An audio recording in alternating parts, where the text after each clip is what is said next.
Tú druhú ale bezpečná rekordný orkánu.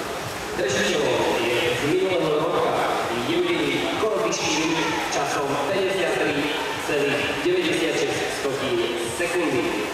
Slovenský rekord v tejto disciplíne drží Norbert Rudman z roku 2009 časom 54,41 sekundy.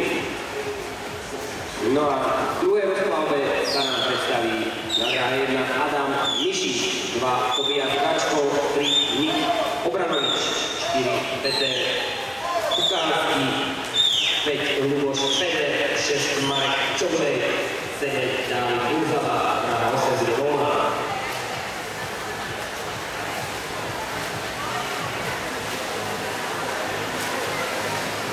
Poprosím tieto túry, aby sa dostavili do kancelárie